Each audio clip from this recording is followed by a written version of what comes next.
Shalom bien-aimés, alors que nous poursuivons notre réflexion sur les temps de la fin, le Saint-Esprit me conduit dans ce texte d'Apocalypse au chapitre 3, les versets 1 à 3, écrit à l'ange de l'église de Sardes. Voici ce que dit celui qui a les 7 esprits de Dieu et les 7 étoiles. Je connais tes œuvres, je sais que tu passes pour être vivant et que tu es mort. Sois vigilant et affermis le reste qui est prêt de mourir, car je n'ai pas trouvé tes œuvres parfaites devant mon Dieu. Rappelle-toi donc comment tu as reçu et entendu, et garde et réponds-toi. Si tu ne veilles pas, je viendrai comme un voleur et tu ne sauras pas à quelle heure je viendrai sur toi. Nous voyons ici que le problème de l'église de Sardes n'était pas l'hérésie, les fausses doctrines comme ce que nous avons vu hier, mais ici c'était plutôt la mort spirituelle. Ils avaient bonne réputation. On disait d'eux que c'était une église vivante, donc des chrétiens réveillés, des chrétiens qui avaient la crainte de Dieu, qui étaient vraiment chauds et bouillants pour le Seigneur. Mais ce n'était pas le regard du Saint-Esprit sur leur vie. Bien-aimés, je voudrais commencer ce matin en disant que nous devons travailler la conscience de Dieu. Nous devons travailler la conscience de Dieu. Qu'est-ce que j'entends par conscience de Dieu? C'est que, en fait, tu dois travailler à réaliser que le Seigneur que tu sers est un Seigneur qui est vivant. Il dit dans le psaume 115 qu'il a des yeux pour voir, il a des oreilles pour entendre, il a une bouche pour parler, il a des mains pour toucher, il a des pieds pour marcher. De même que tu es conscient de ton conjoint, de même que tu es conscient de la présence de tes enfants, de tes amis, et que tu fais des choses en étant conscient de leur regard, et que tu considères leur présence pendant que tu agis, tu dois être encore 1000 fois plus conscient de la présence de ton Créateur en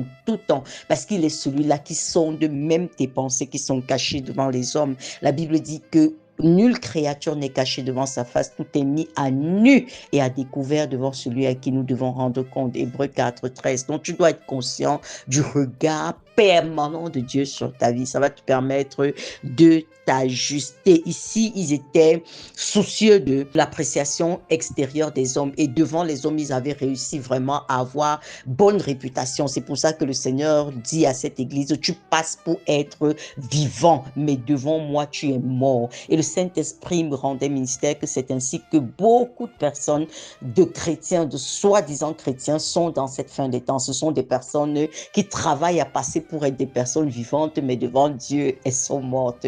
Nous devons travailler à ça, bien-aimés, parce qu'en fin de compte, c'est pas un homme qui va te donner la mention de bon et fidèle serviteur, mais c'est ton Créateur devant qui tu ne peux pas te cacher. Tu dois travailler à être agréable à Dieu. Tu dois être conscient du regard permanent de Dieu sur ta vie, pas pour te juger, pas pour te condamner, mais pour te conduire, pour te diriger, même pour te corriger quand les choses ne sont pas bien faites. Tu dois accepter ça. C'est à Dieu que tu dois travailler à plaire. Et ça, c'était le problème de cette église. Et le Seigneur relève ça comme un problème majeur de cette fin de temps. C'est ce souci de l'apparence. La Bible dit que l'homme regarde à l'apparence, mais Dieu regarde au cœur. Donc, ne mets pas de côté le regard de Dieu. N'ignore pas le regard de Dieu sur ta vie, sinon tu auras à le regretter à la fin, certainement.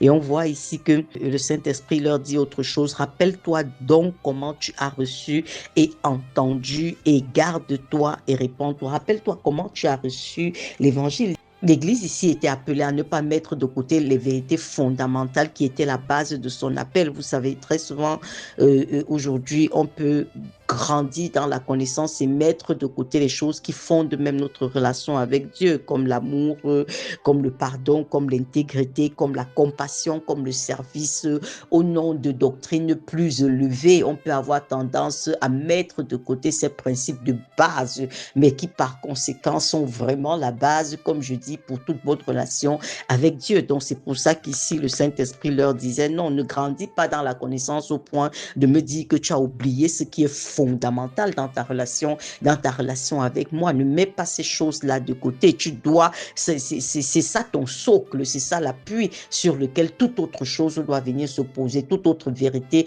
toute autre révélation, toute autre connaissance doit venir se poser sur ce socle fondamental de l'évangile.